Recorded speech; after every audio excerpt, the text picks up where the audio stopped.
Hi, this is Denise Matthew. I hope you're doing well. I'm back again to talk about the lunar eclipse that's happening on May 5th, 2023. What this lunar eclipse is going to highlight potentially is a global frustration that we're all feeling. Because with the Mars moving into the gate 53 back in, like I said, April 24th, it lined up with Jupiter in the gate 42. So we had the whole channel of maturation. And what that really was giving everyone and is giving everyone globally is root pressure as well as a defined sacral. Now, the first thing we know that whenever anybody has a defined sacral, if you have it in your body graph, you're automatically going to be a generator type. So what we're feeling is the energy of course you can have the satisfaction of a generator. I mean, that's a generator when they're having a good day, you could say. But then we also can feel the frustration, and frustration is a key thing. So what you might have been seeing is a lot of this bubbling up of frustration from people and not being able to sort of understand where it's coming from and maybe losing your cool. And it's not so much of an angry thing, but I'm sure that when the frustration becomes more of a theme in our lives, ultimately it can lead to something a little bit more, you could say, dynamic than just this general frustration with how life is going.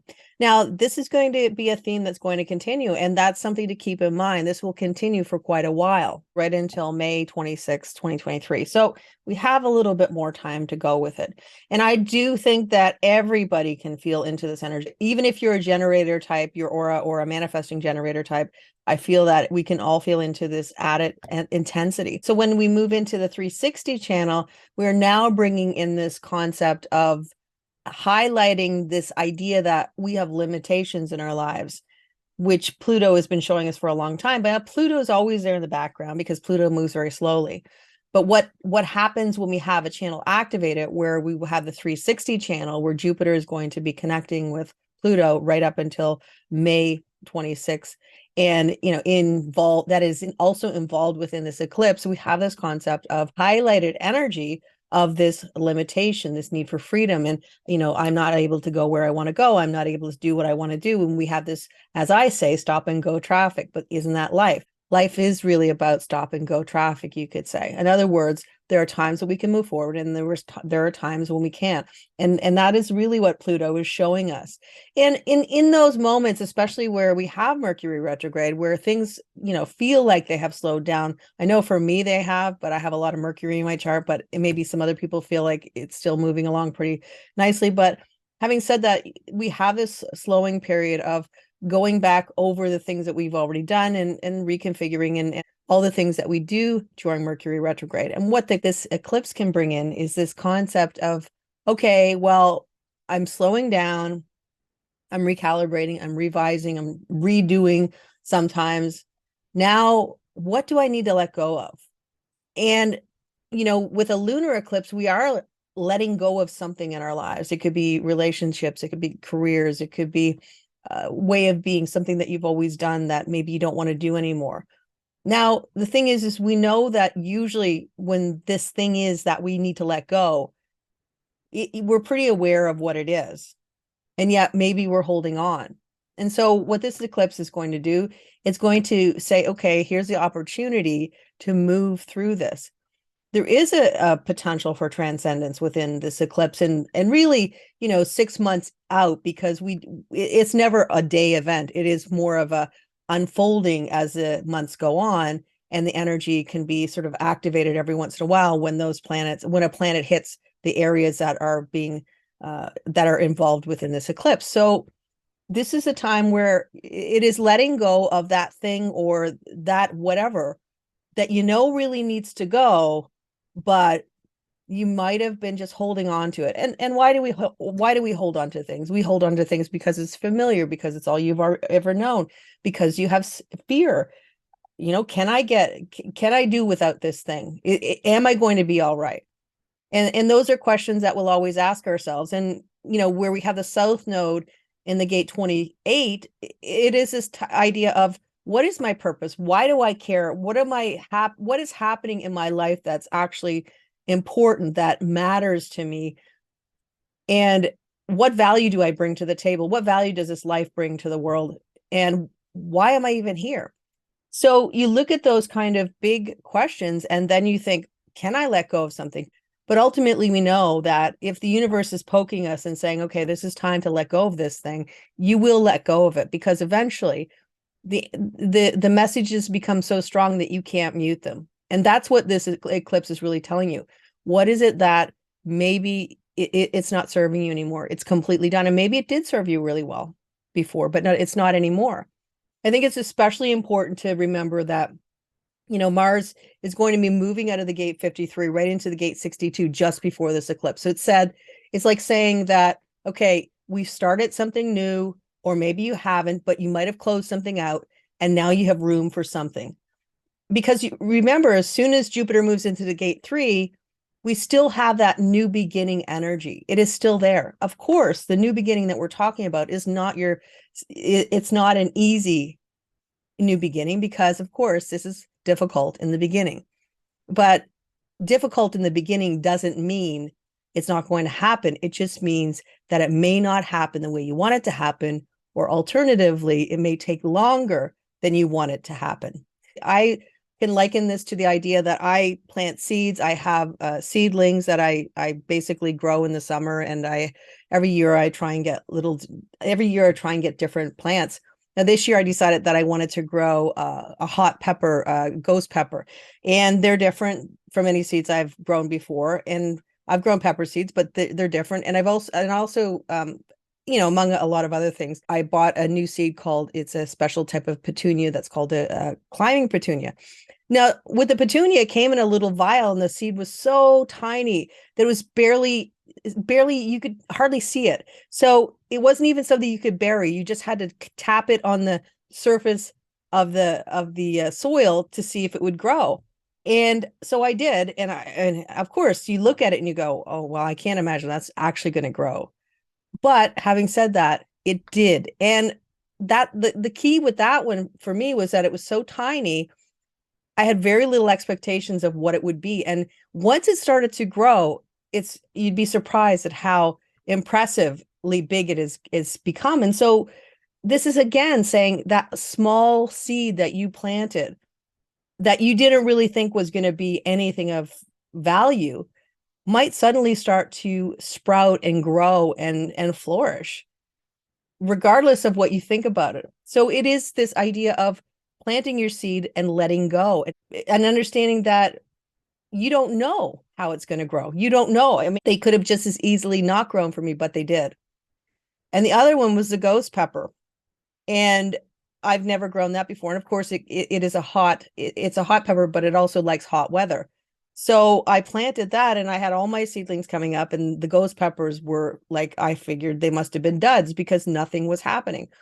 And I waited and waited and waited. And I, went to the website where I bought the seeds, and people were saying it was terrible seeds. And I thought, okay, well, obviously they're duds. They're not going to work.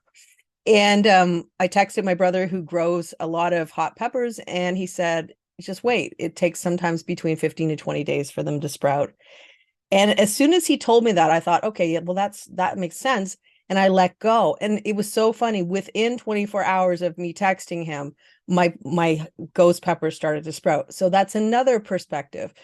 This is the idea of things being different than what you expect again. So I expected that it would grow in this particular amount of time. So in other words, you start something new, you plant a seed, and you think, okay, well, I should have something like this and that and the other thing. And, within this particular period of time, and it doesn't work like that. And suddenly you think, okay, well, it's failed. It's not going to work. Nothing's going to happen. And then suddenly, out of the blue, something shows up, a sprout comes up. And I mean, that is the key with this energy of the 360. Frustration is going to be there because things don't look like you want them to look. And maybe you're limited, and maybe you can't move as fast as you want forward. Again, this stop and go traffic.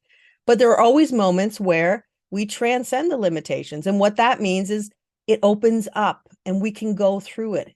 And when we do, we have an opportunity to continue to move forward in our lives, whatever that is. It is this belief that something is going to happen. You may not know how it's going to happen, but that's the nature of life. Nothing is static in the world. And I think that if you are going through a period of really happy moments, you know that eventually that will change. And if you're going through a time of grief and pain, you know that that will change too. So we know that the circle of life is always, it's always spinning. And we just, it is about letting go and understanding that when the timing is right, things will blossom, bloom, sprout, whatever. You will see something new show up in your trajectory. And the only way you're going to see that is if you're open and aware and not in this place of, I'm feeling frustrated, I'm feeling, you know, tired, angry, whatever. You fill in the blank of how you might feel. When you're feeling like that, yes, it's okay to feel those feelings. Of course, we're human. Human human experience is not an easy one. We have a lot of times where we're stumbling and we're in pain and we're not feeling joy. We also have the duality in that, and that there are moments of joy, there are moments of bliss, love, moments where you just feel so good and comfortable in this world that you're in. And those are transcendent moments, and they're possible for all of us. The only way we are going to be aware of those moments is if we're open and aware. So this eclipse is really saying, what can we let go of? What can we be open to letting into our lives when we let go of something too? Because as soon as, you know, as soon as something moves out, usually something moves in. And that's the question that we're asking. You may not know what it is, but it's something. And we have a tremendous amount of individual energy, and individual energy is always about mutation, but it also comes with potential melancholy. So that's another key to remember, that the frustration might be mixed with melancholy, you know, the sadness and gloom that maybe things are not going to work out. So again, getting out in nature, doing anything that makes you, that you like to do, allowing the energy to flow as it naturally will is always a key, because we know that energy, as I said, always flows, it always changes. Again, one of the main themes that we see with this eclipse is there's got a lot of second line energy.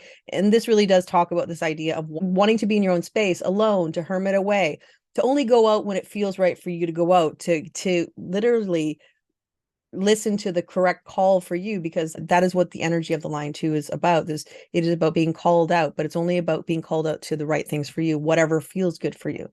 And that's what this energy is sort of encouraging.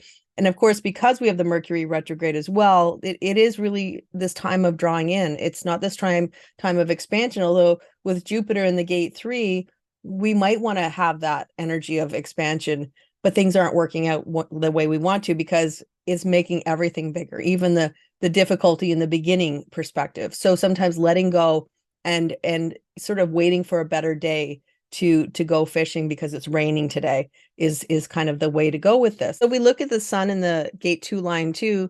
This is where Uranus has been for quite a bit of time. It has been transiting in the gate 2 for much of 2022 and much of 2023 so far. And soon it will be moving in this month of May. It will be moving right into the next gate, which is the gate 23. So we're going to be leaving that energy for good. The gate 2 is where the theoretical magnetic monopole is supposed to exist. This is our trajectory for life. So Uranus has been in the gate 2. It has potentially brought this idea of trajectories that maybe you didn't necessarily want or think that you needed, but yet they were there and you went on them, and you sort of went on that sidetrack, you learned something new, and it brought you back to this moment. Now we're back in this moment, and you know, the gate 2 line 2 is really talking about this idea that you internally know where you're supposed to go. And in many ways we could say, let's ask somebody else. Let's ask somebody who's very spiritual. Let's ask somebody who knows the future. Let's ask somebody who is logical. Let's ask somebody. But what this energy is saying of this eclipse is, let's ask you, because you actually know. And it's easy to doubt what you know, because a lot of times we don't really think we know, you know, but if you start to sit with your energy and understand that you have the answers that you need within you, I think that's one of the biggest gifts that you can give yourself, is to know that you don't need to go outside of yourself, that you have everything within you and that you know what's going on. And if you let the answers come to you the way they're meant to, instead of kind of trying to filtering them in a certain way, so they're either positive or they're negative or whatever kind of mindset you have for that day is kind of how you can filter the messages. If you just let go and allow the messages to come through the way the way the truth is being shown to you, sometimes there's going to be things in there that maybe you don't necessarily like, but isn't the truth better than something like this artificial path that someone puts you on that says, oh, you're going to win the lottery next month, and all you need to do is go buy a ticket, and of course next month comes and you don't win the lottery. So you've put all your energy into this idea that you're going to win the lottery and it doesn't work. So you might have done something different with that time. Maybe you would have put your energy into a path that you want, taken a course that you wanted to take, started writing a book that you wanted to write, started a blog post, or you started a video, a YouTube channel, or to start an exercise program. You might have done all those things, but instead you waited for that lottery win to come in and it didn't work out. So this is saying, what you need to do. And with the Earth and the Moon in the gate 1 line 2, we're grounding into this idea of authenticity. And I know I've been talking about this more than enough, but as we go forward into 2027, it is about this individuality, and individuality always says, when you feel empowered by being yourself, you empower others to be themselves too. And that's kind of the mantra. So this is basically saying that, again, we're looking at this perspective of looking outside of ourselves and seeing who is telling us, oh, if you do this, this, and this, and you look a certain way, or you act a certain way, or you do something a certain way, well, people are going to like you more. If you're more like so-and-so, well, they'll like you more. If you're more like this person, they're going to like you more. But ultimately, what this is saying is, if you're more like you, they're going to like you more, because there's this thing that people see, and it's an instinct, and you can watch somebody talking, and they may be saying all the right words, they may have the right actions, they may have the right movements, they might have that thing that seems like they're kind of authentic, but there's something in the back of your mind that says, this doesn't feel right. It feels like there's something fake here. And, we know that we're instinctive. We know when people are putting on a show, and sometimes we don't. It's very seldom, though. I think most of us can kind of click in. It's that little niggling that says this person isn't as advertised. Eventually, it all comes to fruition, and we always see people for who they truly are. That is the nature of the Gate 61, the occult truth. And with Mars in the Gate 62 for this eclipse, again, that could be bringing us some of these occult truths, or these truths that are hidden. Of course, occult only means hidden. It's not anything nefarious. It means that we might see these hidden truths.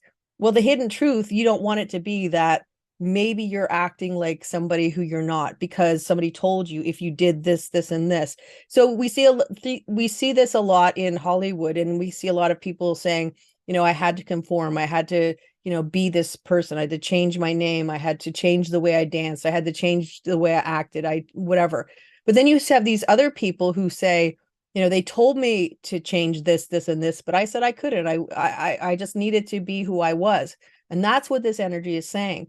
Be who you are, because that is where people are actually going to understand you and get you. And of course, not everybody's going to be your person or your people, and that's okay. But isn't it better to have a half a dozen of your people who actually get you, who actually understand you, as opposed to thousands of people who don't really know the real you? And I think that is what this energy is saying.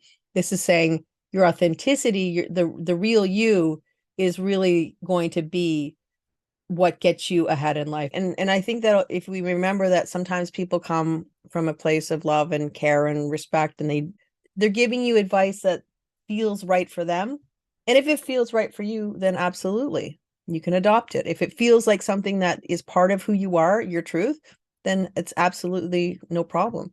But if it feels like you're going against the flow of your own energy, then that may not be exactly right for you. And that's just something to keep in mind. And if we also look at Venus is also in the Gate 12, line 6. And this is, again, this idea of socializing when you feel like it, and staying home when you want to stay home, and not feeling guilty, because you have every right to decide what's right for you and what isn't. And finally, we have Saturn in the Gate 55, line 6. And it's actually interesting because the day after the eclipse, we have Saturn moving into the Gate 37. So it's moving out of the Gate 55.